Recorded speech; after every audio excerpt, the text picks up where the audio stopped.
Hi guys, welcome back. It's that time of the week again. Today, it kind of is about the Victorinox knives, it kind of isn't. Now, I was going to go and do a video on actually making something with my usual Victorinox Pioneer. But I did notice that the blade was a little bit dull. Now, I've been meaning to do a sharpening video for you guys for a while. I get asked a lot to sharpen people's knives for them. It's something that just comes with territory of being a knife maker. So whether it's at a camp, I always tend to carry sharpening gear with me. And somebody will come to me and say, "Oh, I've tried to sharpen this knife." People get quite scared about sharpening knives, and you shouldn't really be scared of sharpening it. It's just something you need to learn to do, really. If you're going to be using knives, you need to know how to look after them. It's okay every once in a while, if you damage a blade badly, if you chip a blade or whatever, to give it to a knife maker or somebody who's decent at sharpening to sharpen a knife. But it's something you really need to do yourself. Now, I'm a big advocate of strops over stones.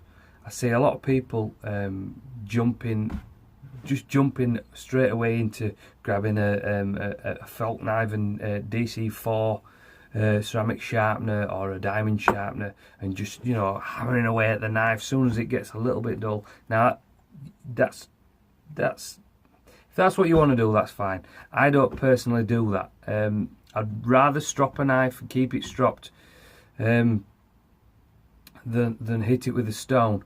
But I have noticed that there is a little bit of a chip in this blade. I mean, this blade's in my pocket pretty much every day, so it's not gonna be in the best state, because I don't carry a stone with me every day, I don't carry a strop with me every day, and you know, on a night it's just a case that it's in my trouser pocket, it just gets, you know. So it does have, probably out of all my knives, out of everything, my fixed blades probably get a better look after than my little Swiss Army knife, because that's, you know, the go-to knife for all kinds of bits and pieces, box cutting, everything, you know, that a knife should be there for. It's a tool at the end of the day, it's there to be used. So it's going to be sharpening, but I'm going to talk you through what I've got in front of me first. So we'll just close that up for now. And a little bit about strops. Now, most of the time, I'll carry a belt strop. Nothing special about it. It's a bit of 3mm veg tanned leather that's been loaded with autosol, which is what I tend to use as stropping compound. There are other stropping compounds out there. There are special stropping compounds. FlexCut do one. There's Jeweler's Rouge. There's lots of different ones, but they're not readily available off the shelf, so to speak. They're not what you can just nip out and get in 10 minutes. Whereas a tube of autosol, you can nip into any auto factors. You can nip into town, hardware shops, and just grab that, and it does the job. So why not just use autosol? If you want to use the more expensive stropping compounds, that's fine, they're great, but as I say, you can't just nip out and buy them. Unfortunately, the double-edged sword of having the internet, everything's available online, but nothing's available in your local shops anymore. So that's what I'd normally carry. It don't weigh anything. It's easy to use on various things, but not for everything, I might add. So that's when it comes to paddle strops. Now, paddle strops, again, they are great, but that's pocket. That's kind of going in your pack. But they're good for bigger blades for your axe. You can use a paddle strop on an axe. I do strop my axes. So a compromise between the two These, I made all these, by the way. They're just bits and pieces, scraps of wood, just with leather stuck to them. Again, nothing fancy. You don't have to run out and buy really expensive strops. Just make them yourself. They don't have to look pretty, as long as they do the job. So a compromise for that was a pocket strop that I came up with. So that's just, again, that's just a scrap of oak, little hole drilled in it, just to make it a little bit easy if you want to hang it up or whatever. And it's a double-sided strop. So you've got the what they call the flesh side, which is the rough side of the leather outwards on that side, and the skin side, which is the smooth side of the leather, out on that side. So I'm not going to get into it too much. Those are strops. Now stones, because we're going to be using a stone. Lots and lots and lots and lots of stones out there. There's some brilliant stones out there that cost a hell of a lot of money, and there are also some brilliant stones out there that cost a couple of quid. And they tend to be ones that I like to use because I like to hang on to my money, being a Yorkshireman. But the stones that cost you a couple of quid are gonna take you a little bit of hunting down. Now these ones are what I like to use. Now I don't know if you can see that logo very well, probably not, because I've got the light pointing down on it. But these are the old Norton India oil stones. Any guys out there who are joiners and everything, you'll know these well. These are the ones that most joiners have for sharpening the chisels. Back in the day, these were the daddies, these stones. Now they're oil stones. Some guys use swear by water stones. There's nothing wrong with that. You know, your ice bear stones, your Japanese water stones, whatever. If you want to go spend £120 on a set of stones, that's fine, that's up to you. I've never had them myself personally. I'm not going to knock anything. By all accounts, they're awesome stones, but for me, I've always used oil stones. I've got various sizes here. These are ones that I've picked up. A couple of quid. I think I paid 3-4 quid for that small one. And these are double-sided. You've got a coarse side on that side, and you've got a smooth side on that side. So this one goes from about 800 grit to a couple of thousand grit on that one. And they do, if you find them, they do tend to tell you on the edge, on there, what the grits are. That's the Norton India oil stones, and that's what we're going to be using today. We've got this one, which is a bigger stone, same compound, the fine compound. So the knife's not in that bad a state, it's a little bit dull, so the fine compound's probably what we're going to use. Now another little tip I like is this like rubber impregnated fabric. It's for lining drawers of toolboxes and stuff like that. It's got a little bit spongy. If you're on a smooth surface, like if you're in your kitchen, you know, a nice flat smooth surface, stick a piece of that down, stick your stone on top of that. These old wooden coffin style boxes that the old Norton India oil stones come on, you know, it's not going anywhere. I mean, if you want to probably double it up, it's gonna stop sliding.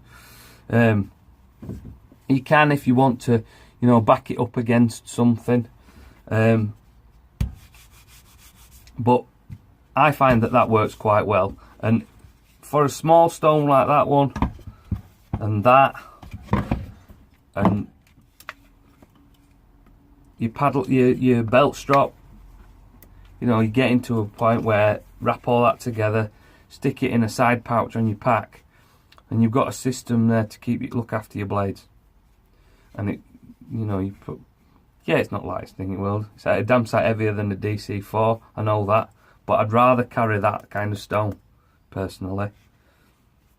It's horses for courses, guys. It's up to you. What works for you? As long as it works for you and you can get your blades sharp and it looks after your blades, that's fine. I'm just saying this is what I do. This is what I prefer. I'm not saying anybody else is right or wrong. So we're going to use this bigger stone today. Again, it's a Norton oil stone. We've got his rubberized mat underneath. Now I do use a proper honing oil. This one's nearly gone, but that's the Lansky honing oil. There's lots out there. You can use 3-in-1. Personally, I don't use 3-in-1 because it tends to get a bit smelly on your stones. What kind of oil this is, I ain't got a clue, but it's from Lansky, so you know Lansky know a thing or two about sharpening. So you're going to drop some of that on your stone. Now, if we talk about the grind on the Victorinox, it's basically a Scandi grind,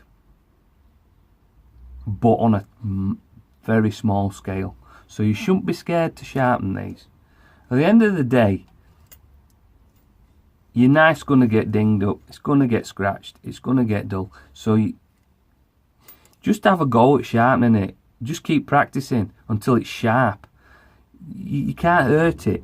You know, it's not gonna. You're not gonna ruin the knife completely if you don't get it sharp. If you know someday, if you see me at a camp and you say, "Oh, Steve, can you give us a few pointers on sharpening?" Fine, I'm happy to sharpen people's knives, show them how to sharpen knives. It's all, that's what we're about, guys, isn't it? Passing on the skill. And there's guys out there who are better at sharpening than me, but I'm all right. I might be a bit naughty sometimes and just go straight to my belt grinder and just stick it on the belt grinder, but I've got that kit. You know, a lot of guys haven't got that kit. The kit that I'm showing you here costs you less than a tenner, and it'll sharpen your knives. It's just about kind of practicing and a little bit enjoying it. You know, get yourself comfy, put a decent bit of music on, get yourself a brew, sit down and just enjoy a bit of sharpening, get into it, you know, and kind of you'll soon find that you find your groove with it, so to speak, and really start to get into sharpening, and you know, it's satisfying getting that hair popping sharp edge back on a knife and thinking, yeah, I've done a good job there. You know, I don't need to worry about it anymore. I can sharpen any knife that comes my way now. And that's how it should be, guys. You should look after your own tools. You shouldn't have to hand them to somebody else. Right, so what we're going to do now, I'm just going to alter this camera a little bit because I've waffled on, and this is going to be quite a long video. I might have to edit it down a little bit because we like to keep them about 10-11 minutes, don't we? But I don't think this is going to happen today because I'm waffling. I know I'm waffling. So I'm going to alter the camera a little bit now so you can actually see the blade. Okay, guys? Right. So, got my stone loaded with oil. Now, I got taught to sharpen. Now you can see me. I got taught to sharpen by an old carpenter who showed me on chisels. Now, it's the same principle I use on my knives as he showed me on chisels, and he was actually the one who told me to get an India oil stone. So that's the technique I've always used. I'm just going to wedge this a little bit. That's the technique I've always used, and it works pretty well. Like I say, my knives don't see my stones very often, but for this the purpose of this video, I'm going to show you what I do. Now, what you want to be doing is you want to be finding the flat. I hope you can see that. It's not. Just one second. I'll move you a bit closer.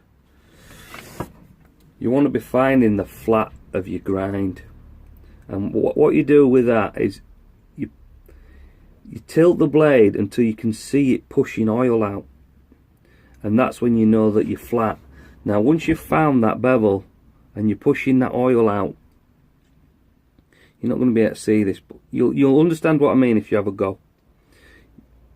Fix your thumb onto the back of your blade, and your thumb's going to remain in contact with the stone. Don't worry about hurting your thumb because we're on the smooth side of the stone, and to be honest, you'll never hurt your thumb. It's only like using a pumice stone. So that's fixed your bevel now.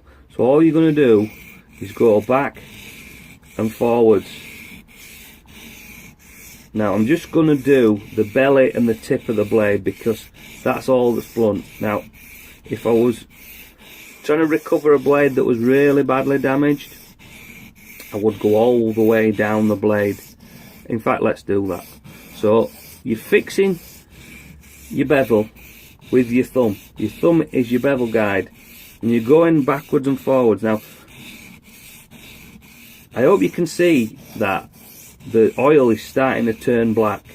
That means we are removing steel. Now, you'll get a feel for this quite quickly with this technique, and you'll also feel if you've accidentally altered the angle of the knife, because you're keeping that thumb in contact with the back of the blade and in contact with the stone all the time, so you'll feel changes in pressure. Okay, so we're going to swap sides. I'm going to run that oil back down to the beginning and do the same thing there. We're going to find that bevel by pushing oil out, and then keep going. Now, what you can do is get yourself a sheet of paper and just test that. Now, I'm just going to clean that blade and grab a little bit of paper and see if we're something like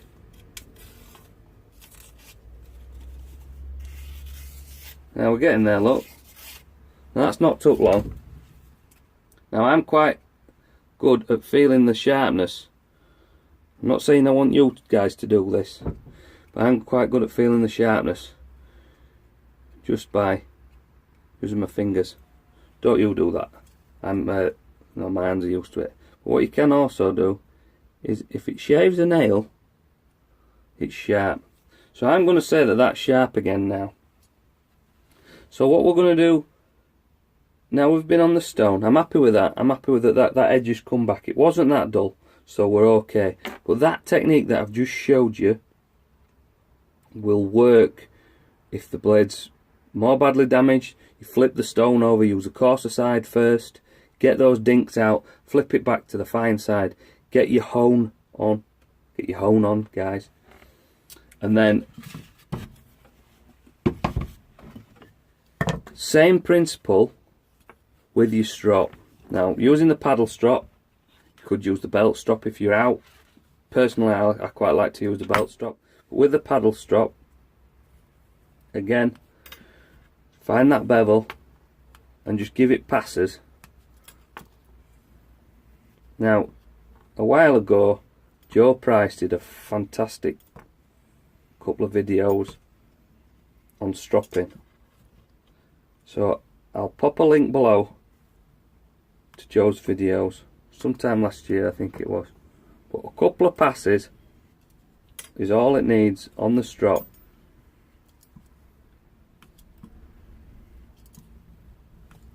just to get that shaving sharp edge.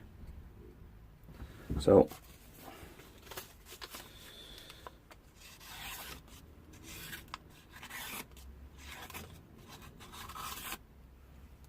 I think we're there, guys, don't you? Sharp enough to do the job, that.